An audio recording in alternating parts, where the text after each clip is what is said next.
survival is a game of chess. But what happens when a player decides to eat the pieces? We're about to explore 10 games where the checkmate was delivered by the player's own hand. These aren't just mistakes. They're masterpieces of self-sabotage, played on the grand board of life. Quick disclaimer, these are real stories, fatal endings. This isn't a game. Don't add your own move to the board. 1. The war on moles that ended with the lawn itself becoming the weapon is a story that serves as a powerful, high-voltage lesson in the dangers of bringing a bazooka to a knife fight, especially when you're standing in the blast radius. Our story is about a German man, a homeowner whose pride and joy was his pristine, perfectly manicured lawn. It was his masterpiece, a green velvet carpet that was the envy of the entire neighborhood. But his personal Eden had been invaded. Moles. A small, furry, subterranean army was systematically destroying his life's work, leaving a trail of ugly dirt mounds that were like a personal insult from Mother Nature herself. He had tried the humane traps. He had tried the ultrasonic repellers. But the moles, in their silent, digging defiance, just laughed at his feeble attempts. This was no longer a pest problem. This was a personal war. And our hero decided it was time to unleash a weapon of mass destruction. His plan was not just to eliminate the moles, it was to turn his entire property into a permanent, mole-proof fortress, a giant, invisible electric fence that extended deep into the earth. His method was a terrifying work of DIY genius. He began by hammering a series of long metal rods deep into the ground all over his property, like he was staking out a claim for a new, very metallic species of tree. He then ran a wire connecting all of them, creating a massive subterranean grid. This was the delivery system. For the final crucial step, he didn't just plug it into a wall socket. That was for amateurs. He took a long, heavy-duty cable, tossed one end over a high-voltage power line that ran alongside his property, and with the help of a long, insulated pole, he hooked it on. He was tapping directly into the main power grid, preparing to channel thousands of volts of raw, untamed electricity directly into his lawn. He probably stood back for a moment, admiring his handiwork, the metal rods glinting in the sun. A proud, modern-day Thor ready to smite his burrowing enemies with a bolt of man-made lightning. The grass was slightly damp from the morning dew, a perfect conductor for the coming storm. He made the final connection, closing the circuit. The result was instantaneous and absolute. A low, humming sound probably filled the air for a split second as the entire surface of his lawn became energized. He had successfully electrified his entire yard, turning it into a giant, silent, and incredibly effective bug zapper. But in his single-minded focus on his subterranean foes, he had forgotten one tiny, crucial, and very fatal detail. He was standing on that same lawn when he made the final connection. The electricity, seeking the shortest path to the ground, didn't need to look for moles. It found a much better, much more efficient conductor standing right there. He was instantly electrocuted, a victim of his own, tragically successful pest control system. He had won the war against the moles, but in doing so, he had become the war's first, last, and only casualty. The moles presumably continued to dig, completely unaware that the ground above them had just briefly become the most dangerous place on Earth. 2. The story of the DIY fence that was built to last forever, and a man whose life didn't, is a tale from the rugged backwoods of rural Quebec, a place where self-reliance is a virtue and safety regulations are seen as a set of polite, entirely optional suggestions. Our hero, a fiercely independent individual whom we'll call Jacques, had a grand vision for his vast, untamed property. A fence that wasn't just a barrier, but a statement. A fence that said, "I am a formidable man who builds things to last." He needed a fence that could stop a charging moose. He opted for a massive rusted anchor chain he had salvaged from a shipwreck on the St. Lawrence River. This wasn't just a chain, it was a behemoth, with individual links weighing over 20 pounds each. For the fence posts, he used heavy-duty sections of railway track. His method for driving these steel rails into the ground was a symphony of backyard ingenuity and terrifying physics. He used a small crane to suspend a 500-pound engine block over the railway track, using it as a makeshift pile driver. It was a slow, dangerous, and incredibly loud process, but it worked. He then began the Herculean task of stretching the massive anchor chain between them, using a winch on his truck to pull it taut. The ancient, rusted chain groaned under the immense tension, stretched tighter than a piano wire. He was almost finished, just securing the final section, when he noticed the chain was snagged on one of the posts. While the chain was still under thousands of pounds of tension, he grabbed a hammer and gave the snagged link a good, solid whack. In that instant, the old rusted chain link, which had been waiting for a century for this moment, snapped with a deafening crack. The release of energy was explosive. The massive anchor chain recoiled with the speed and savage force of a giant metal bullwhip. The heavy links, now transformed into 20-pound iron cannonballs, whipped back with incredible lethal velocity. Jacques, standing directly in the path of the recoil, never even had time to register his mistake. The chain struck him with a sickening, clanging finality, ending his ambitious fencing project and his life in one swift, brutal motion. He had wanted to build a fence that would last for generations. And he did. It just ended up becoming the world's most overbuilt and most tragic tombstone. 3. The Farmer, the Bull, and the Lesson That Got Taught to the Wrong Student is a timeless story from the green rolling fields of Ireland. A cautionary tale about what happens when you try to solve a behavioral problem, with a solution that involves a heavy chain, a tree stump, and a complete misunderstanding of a half-ton animal's thought process. Our protagonist, a farmer named Seamus, had a young bull that was a four-legged Houdini, a master of escaping its pen. Seamus had tried everything. He decided the bull didn't need a better fence. It needed a lesson. His plan was a piece of pure, rustic, and profoundly flawed logic. He would use a heavy industrial-grade chain to teach the bull that running was no longer an option. He managed to get the chain around the bull's massive collar and then fastened the other end to a massive, immovable tree stump in the middle of the pasture. The bull now had about 30 feet of slack. The farmer's theory was simple. The bull would charge, the chain would go taut, and the sudden brutal jerk would teach it a lesson it would never forget. He stood back, ready to watch his brilliant training session unfold. But in his eagerness to play the role of the teacher, he made one critical, fatal error in positioning. He stood in between the bull and the tree stump. The bull, enraged by the heavy chain, did exactly what the farmer expected. It charged. But it didn't charge away from the stump. It looked at the source of its frustration, the two-legged creature who had put it in this predicament, and it charged directly at the farmer. Seamus probably had a moment of pure, cold terror as he saw the half-ton of angry muscle bearing down on him. He was trapped. The bull hit the end of the chain's slack. The heavy chain went taut with a sound like a rifle shot, and in that instant, the farmer became the unfortunate and very breakable fulcrum in a brutal, real-world physics lesson.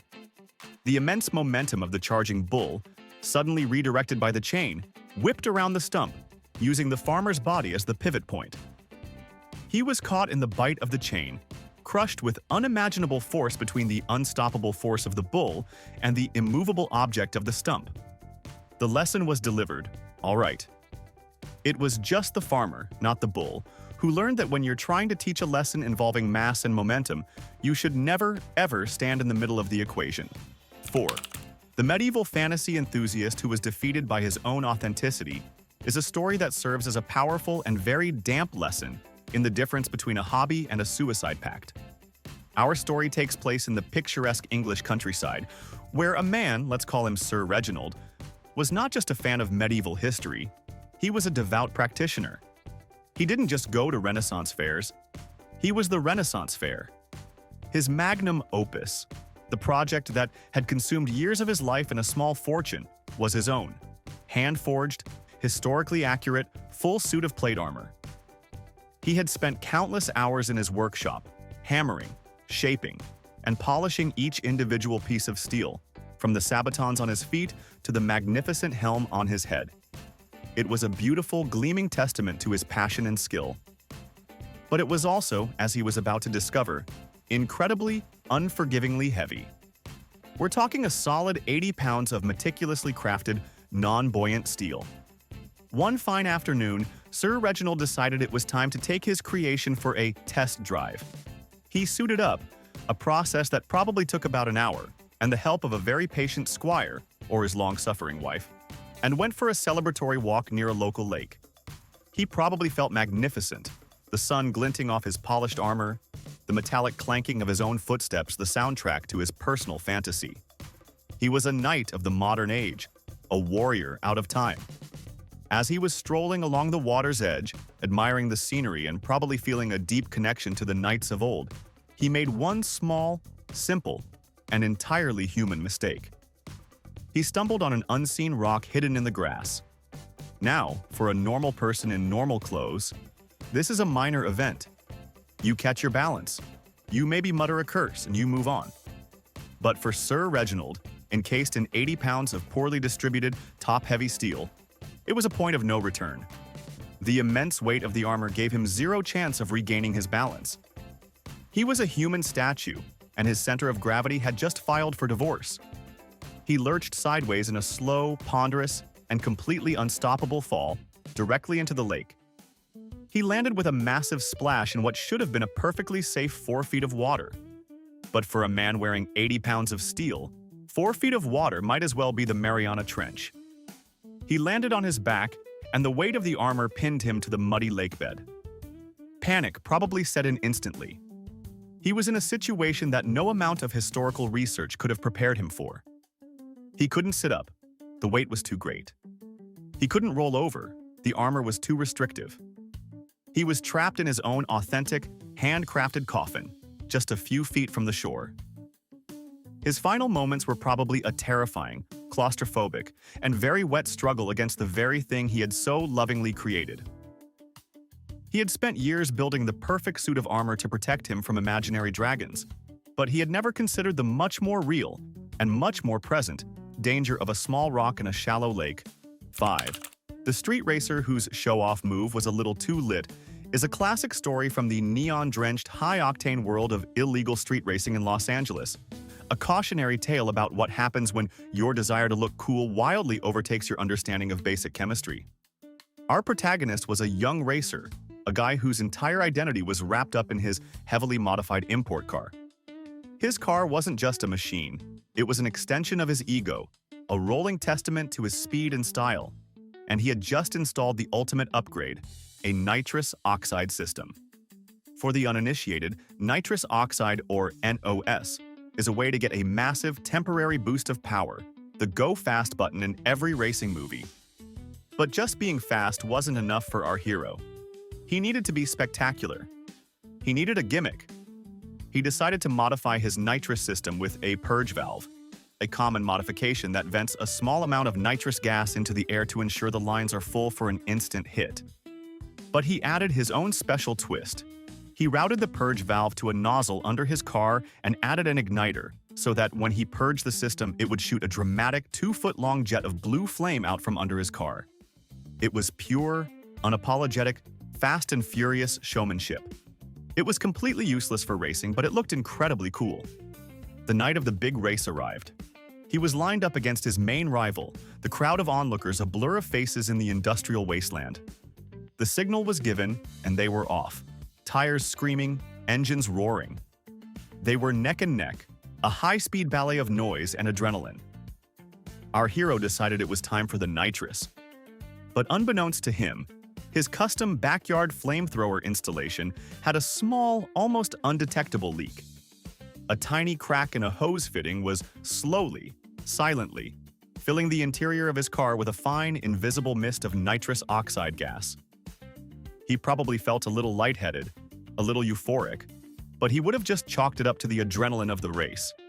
He was pulling ahead. He was going to win. Now it was time for the grand finale. It was time to give the crowd the show they came for. He hit the purge button to shoot the flames. And in that instant, two things happened.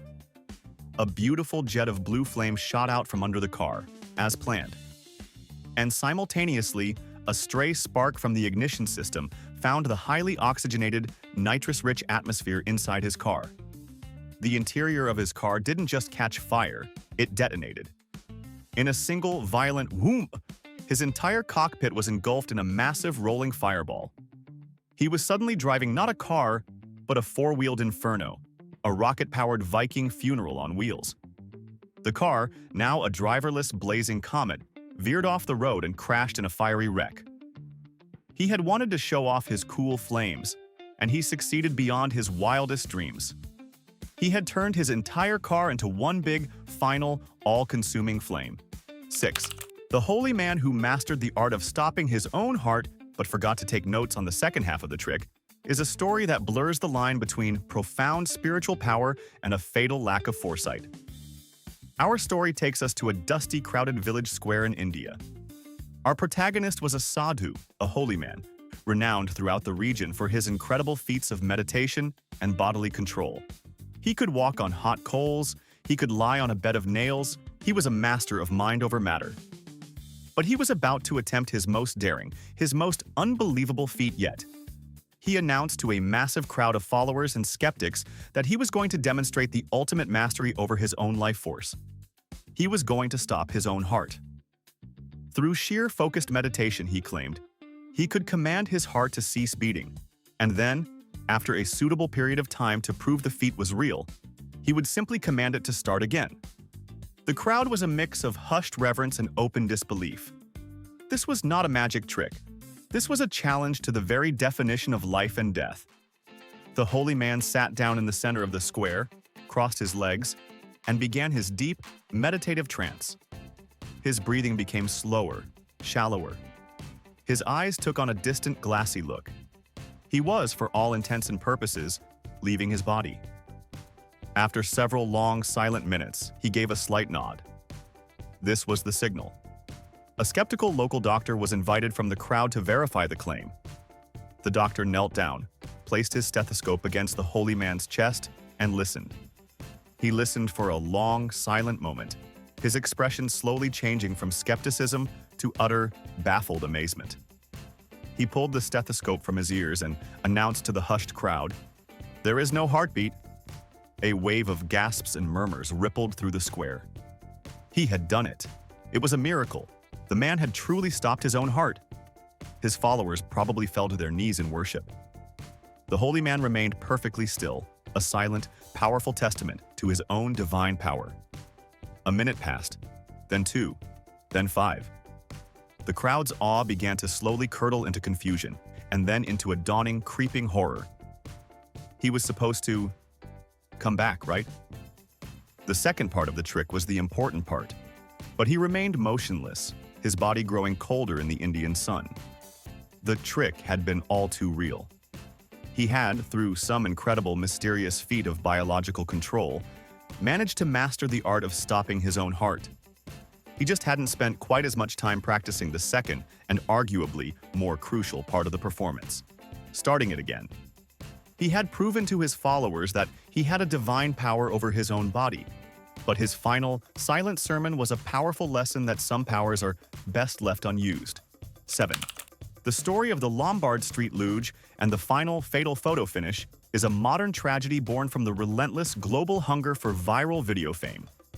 Our hero was a tourist in San Francisco, a young man armed with a skateboard, a GoPro, and an idea that was as brilliant as it was destined for disaster. He wasn't content with just a picture of the Golden Gate Bridge. He wanted to conquer a legend. His target, the world-famous, incredibly steep, and ridiculously winding Lombard Street. But he wasn't just going to skate it. That was for amateurs. He was going to luge it. He was going to lie on his back on the skateboard, feet first, and rocket down the 8 hairpin turns like a human torpedo. It would be the ultimate first-person, high-speed tour of a landmark. It would be viral gold. He set up his friend with a camera at the bottom of the hill to capture the grand finale. He strapped the GoPro to his helmet, lay down on the board at the very top, and with a triumphant thumbs up, he shoved off. At first, it was pure, unadulterated exhilaration. The famous brick-paved street was a blur, the quaint, flower-lined turns rushing up to meet him. The GoPro footage would have been incredible, but he quickly discovered the fundamental and fatal flaw in his plan. Lying on your back on a skateboard offers you precisely zero control. No steering, no way to balance, and most importantly, absolutely no way to brake. He was no longer a rider. He was just a passenger on a piece of wood with wheels. and gravity was the pilot. He shot through the tight, twisting curves at a speed that was far, far faster than he had ever anticipated. The thrill probably turned to pure cold terror as he realized he was completely out of control. He shot out of the final turn at the bottom of the hill like a cannonball, a human missile aimed directly at the busy intersection. And at that exact moment, a classic red San Francisco cable car was placidly clanging its way across his path. There was a sickening final thud as man, skateboard, and civic icon collided. He had wanted to capture the ultimate viral video, a moment of fleeting internet fame that would get him millions of views. And in a way, he succeeded. The footage was probably spectacular. He just wasn't around to read the comments. He got his views, but in the end, the city of San Francisco got the last laugh. 8. The Anvil launch that had a very specific and very personal landing zone is a story that proves the old saying, "What goes up must come down," is not just a suggestion, it's a threat. Our story comes to us from the wide-open spaces of Washington state, where a group of friends, fueled by boredom, cheap beer, and a profound misunderstanding of physics, decided to partake in the obscure and incredibly dangerous pastime known as anvil launching. For the uninitiated, this is a real, if deeply unwise, sport where you use gunpowder to launch a massive, heavy blacksmith's anvil hundreds of feet into the air. It's a loud, spectacular, and fundamentally idiotic display of pyrotechnics. On this day, our group of friends was ready to put on a show. They had their anvil, a solid 200-pound block of pure, unadulterated irony. They had their gunpowder, and they had their launch site, a clearing in a field. Their plan was simple. They packed a hefty charge of black powder under the anvil, lit a long fuse, and ran for cover. The fuse hissed, the powder ignited, and with a deafening, earth-shaking boom, the anvil was launched. Their plan worked perfectly. The 200-pound anvil shot into the sky like a rocket, a beautiful, majestic, cast-iron eagle soaring hundreds of feet into the air. They cheered, they high-fived, they probably cracked open another beer in celebration of their own genius. They had successfully conquered gravity. But in their excitement over the going up part of the equation, they had completely, utterly, and fatally forgotten to account for the coming down part. As they stood there, mouths agape, watching their anvil reach the apex of its flight, they failed to do the one, simple, life-saving calculation. Where was this 200-pound projectile going to land? The anvil, its upward momentum exhausted, began its silent, inevitable descent. It fell, gathering speed, a dark, aerodynamic harbinger of doom. And its chosen landing spot, by a stroke of pure, cosmic, and darkly hilarious bad luck, was their car, which was parked just a few hundred feet away. And inside that car, one of the friends had decided to sit, perhaps to get a better view or to listen to the radio. He probably watched the anvil go up, thinking it was the coolest thing he'd ever seen. He was probably still watching it as it started to come down, getting bigger and bigger and bigger. The 200-pound anvil, now traveling at terminal velocity, crashed directly through the roof of the car, landing with a sickening final crunch on the unfortunate occupant. The launch had been a spectacular success. The landing, however, had a few notes for improvement. It's a powerful and very heavy reminder that when you're launching a 200-pound object into the sky, it's generally a good idea to have a very clear and very empty landing zone. 9. The man who lost a headbutting contest to a cactus is a story that comes from the sun-scorched, spiky landscape of Arizona, a cautionary tale about what happens when drunken bravado meets a stationary and very well-armed opponent. Our protagonist is a 24-year-old man who, after a long and very thorough night of heavy drinking, found himself in a heated argument with his friend. The topic of the argument is lost to history, but it had clearly reached a point where words were no longer enough. Our hero needed to prove a point. He needed to prove his toughness, his manliness, his complete and utter fearlessness. He decided he needed a grand physical gesture that would silence all debate. He looked around the dark desert landscape for a worthy adversary, and his eyes landed on a giant saguaro cactus. A massive, ancient, multi-armed giant, covered in thousands of needle-sharp 2-inch spines. To a sober person, this is a majestic symbol of the desert, a living thing to be respected and admired from a distance. To our hero, in his drunken state, it was a challenge, a worthy opponent. He announced to his friend that he was going to headbutt it, not just nudge it. He was going to take a full-speed, running start and deliver a powerful skull-first blow to the cactus. His friend probably tried to talk him out of it, but there is no reasoning with a man who has decided that his forehead is the solution to his problems. So, our hero backed up, took a deep, beery breath, and charged. He ran full speed across the desert floor, a human battering ram on a collision course with a very large, very pointy plant. He made contact with a sound that was probably a sickening combination of a dull thud and 1,000 tiny pricks. The cactus, being a massive, deeply rooted, and legally protected species, did not budge. It did not flinch. It just stood there. Our hero, on the other hand, was not so lucky. The full force of his charge was met with the full defensive arsenal of the saguaro. He was instantly impaled by dozens, if not hundreds, of the cactus's sharp, unforgiving spines, which embedded themselves deep in his face, scalp, and chest. He recoiled in screaming, agonizing pain, his face a bloody, pincushion-like mess.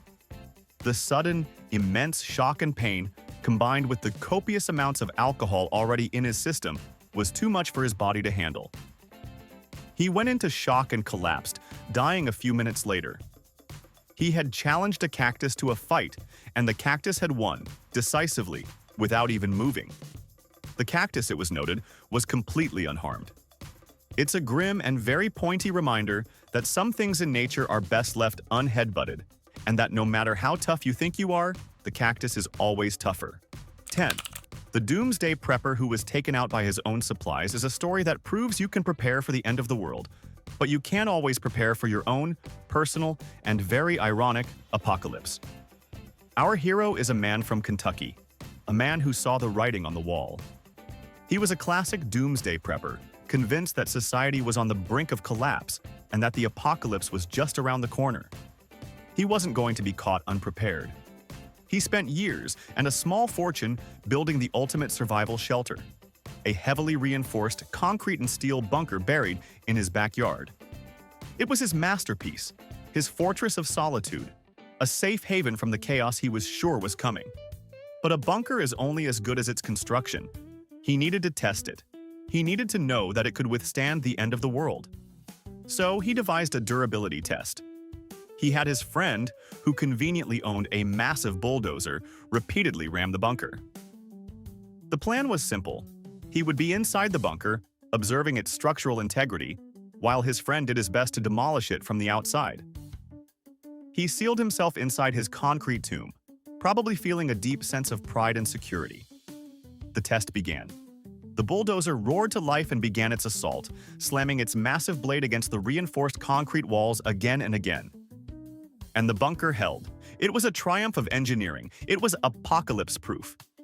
But our prepper, in his focus on the external threats, had completely overlooked the dangers inside his own sanctuary. His bunker was filled to the ceiling with survival supplies, canned goods, water, and, most importantly for our story, a massive heavy-duty steel tool shelf bolted to the concrete wall and laden with wrenches, hammers, and a very, very heavy bench vise. The repeated powerful vibrations from the bulldozer ramming the outside of the bunker began to travel through the concrete. The entire structure was shaking like a leaf in a hurricane, and the bolts holding up the heavy tool shelf, which were probably not rated for repeated bulldozer impacts, began to loosen. With one final, mighty shudder, the bolts gave way. The entire, heavily laden shelf collapsed, dropping its contents directly onto our hero, who was standing proudly in the middle of his bunker, probably taking notes.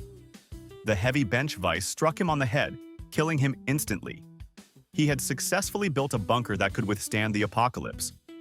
He just hadn't built one that could withstand his own safety testing. He was taken out not by zombies, or nuclear fallout, or societal collapse, but by his own, carefully curated, and very heavy survival supplies. Okay, time for the Nightmare Fuel Award. You have to experience the final 60 seconds of one of these stories. Which one do you absolutely not choose? I want to see your biggest nope and your reasoning in the comments below.